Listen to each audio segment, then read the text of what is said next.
si cosaan Casamance la ñu teeruwee madame le ministre bu yor wàllum ndaw ñi wàllum tàggat yaram ak wàllum cosaan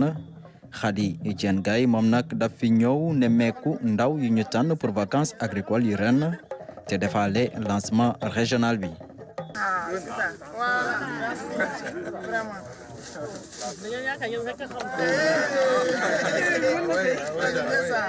fii si toolu IMCA bi nga xamante ne mi ngi tollu si 5 hectares ñu ngi fii béy lu bëree depuis si légumes yi jàpp si patate bi ñambi bi ba si gerte bi dinañu tàggat xale yi si nuñ leen di béyee. patate bi béy nañu ko kee bi tamit def nañu semi direct bi def nañu pépinière bi. léegi tey lu ñu fas yéene def mooy dañu ñëw farfari ñeneen ñi di béy ñeneen ñi di génne ñax def ko côté en plus ñuy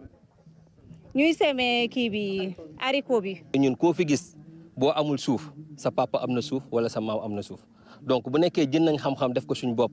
tout ce qui est l'agriculture ak les grandes cultures leur rôle c'est dañu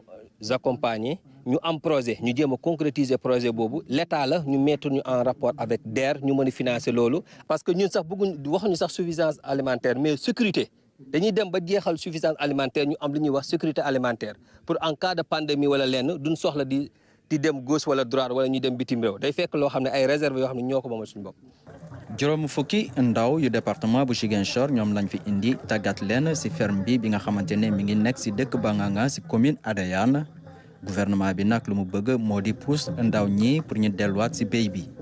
mun nañu am yaakaar ne que fii nga xamante ne ñun woon nañ ci ndaw ñi xëcc nañ leen fii ñoom ndaw ñi ñoom gëm nañ ko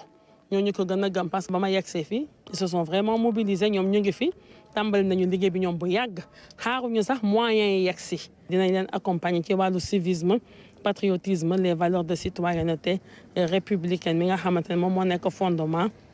ñun suñu réew mi di wax ne rek lii nii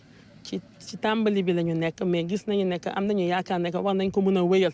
mën nañ koo pérenniser ci at yi di ñëw. ministre bi nag bu mu fa jógee def na ay visites ci ay services yi nekk fii si Ziguinchor